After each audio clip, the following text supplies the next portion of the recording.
আসসালামু আলাইকুম ওয়া রাহমাতুল্লাহ নাহমাদুহু ওয়া নুসাল্লি আলা রাসূলিহিল কারীম আম্মা বা'দ ফাউযু বিল্লাহি মিনাশ শাইতানির রাজীম বিসমিল্লাহির রহমানির রহিম। সমস্ত প্রশংসা সেই মহান রব্বুল আলামিনের জন্য নিবেদন করছি, আলহামদুলিল্লাহ। শান্তি বর্ষিত হোক সেই প্রিয় নবীর উপরে, যে নবীর সুপারিশ ছাড়া সেই কাঙ্ক্ষিত স্থান জান্নাত এবং পরকালে নাজাত পাওয়া সম্ভব নয়, সাল্লাল্লাহু আলাইহি ওয়াসাল্লাম। মসজিদে বসে কিছু সাহাবায়ে কেরামরা দাজ্জালের ভয়াবহ সম্পর্কে আলোচনা করছিলেন। অর্থাৎ দাজ্জাল কিরকম ভয়ানক ব্যক্তি হবে, দাজ্জাল কিয়ামতের পূর্বে সংগঠিত হবে, পৃথিবীতে আসবে, দাজ্জাল কিভাবে ফিতনা ছড়াবে, দাজ্জাল নিজেকে রব দাবি করবে। দাজ্জালের সেই ভয়াবহ বিষয় নিয়ে সাহাবায়ে কেরামরা মসজিদে বসে আলোচনা করছিলেন। এমন তো অবস্থায় মুহাম্মদ রাসূলুল্লাহ সাল্লাল্লাহু আলাইহি সাল্লাম সেই মসজিদে আগমন করলেন।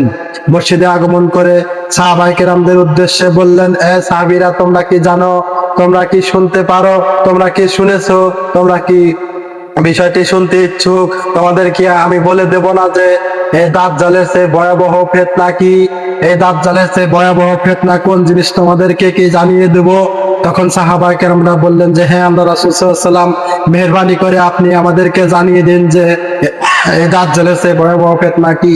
তখন আল্লাহ রাসূল সাল্লাল্লাহু আলাইহি ওয়াসাল্লাম বললেন যে তোমাদের মধ্যে যদি কোনো ব্যক্তি যদি সালাত আদায় করে মানুষকে দেখানোর জন্য, খুশুর সাথে রুকু সিজদা লম্বা করে, কারণ মানুষ দেখছে যে আমি কত সুন্দর করে সালাত আদায় করছি, এটা দেখানোর উদ্দেশ্যে যদি সালাত আদায় করে, একমাত্র আল্লাহ তাআলাকে সন্তুষ্ট করার উদ্দেশ্যে না করে যদি মানুষকে দেখানোর জন্য সে সালাত আদায় করতে থাকে, তাহলে আল্লাহ রাসূল সাল্লাল্লাহু আলাইহি ওয়াসাল্লাম বলেছেন এটা হচ্ছে গোপন শিরক, এটা হচ্ছে দাজ্জালের ফিতনার চেয়েও ভয়াবহ ফিতনা।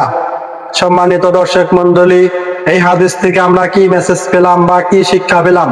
এই হাদিসের মাধ্যমে আমরা বুঝতে পারলাম যে আপনি আপনার বিআইকে দেখানোর জন্য, আপনি আপনার মানুষজন এবং আত্মীয় স্বজনকে দেখানোর উদ্দেশ্যে যে নামাজ লম্বা করছেন, সুন্দর করে পোশাক পরছেন, সুন্দর করে পোশাক পরে খুব খুশুর সাথে সালাত আদায় করছেন, আপনি মনে মনে চাচ্ছেন যে আমার এই সালাতটা যেন অন্যদেরকে দেখে আমাকে যেন তারা বুঝতে পারে যে আমি খুব ভালো মানুষ, আমি কত সুন্দর করে নামাজ আদায় করছি, কত সুন্দর করে সালাত আদায় করছি।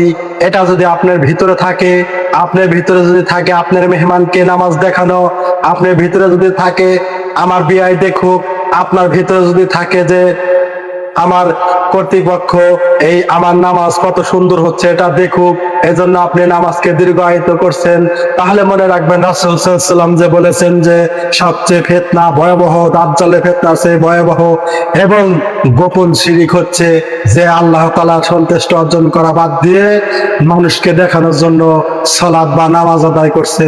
ওইটা হচ্ছে রাসূল সাল্লাল্লাহু আলাইহি ওয়াসাল্লাম বলেছেন দাজ্জালের চেয়ে ভয়াবহ ফিতনা এবং এটা হচ্ছে গোপন শিরক। তাহলে আপনি যে মানুষকে দেখানোর জন্য সালাত আদায় করছেন, এটা হচ্ছে সবচেয়ে ভয়াবহ, দাজ্জালের ফিতনার চেয়ে ভয়াবহ ফিতনা। এবং রাসূল সাল্লাল্লাহু আলাইহি ওয়াসাল্লাম বলেছেন যদি কোনো ব্যক্তিকে দেখানোর জন্য আপনি সালাত আদায় করে থাকেন তাহলে আজই ছেড়ে দিন, অন্যথায় এই নামাজ, এই সালাত কিয়ামতের মাঠে আপনার নাজাতের উসিলা হবে তো নাই, বরঞ্চ জাহান্নামে যাওয়ার কারণ হয়ে দাঁড়াতে পারে। কারণ রাসূল সাল্লাল্লাহু আলাইহি ওয়াসাল্লাম বলেছেন লোক দেখানো নামাজ কখনো কবুল হওয়ার নয়, বরঞ্চ লোক দেখানো নামাজ কখনো কবুল তো হবে না, হবেই না। এই নামাজ তো আপনাকে বিপদগ্রস্ত করে ফেলবে কিয়ামতের মাঠে, এই নামাজ আপনাকে জাহান্নামে নিয়ে যেতে পারে। অতএব আল্লাহ তাআলা যেন আমাদেরকে আল্লাহ তাআলাকে সন্তুষ্ট করার উদ্দেশ্যে যেন নামাজ, সিয়াম, সালাত, হজ, যাকাত সমস্ত ইবাদত করার তৌফিক দান করে। আল্লাহ তাআলা যেন আমাদের সবাইকেই সঠিক বুঝ দান করেন এবং সেই অনুযায়ী আমল করার তৌফিক দান করেন, আমিন। ভিডিওটা যদি ভালো লেগে থাকে ইসলাম প্রচারের স্বার্থে চ্যানেলটি সাবস্ক্রাইব করে আমাদের পাশে থাকুন। জাযাকাল্লাহু খাইর। আসসালামু আলাইকুম ওয়া রাহমাতুল্লাহি ওয়া বারাকাতুহু।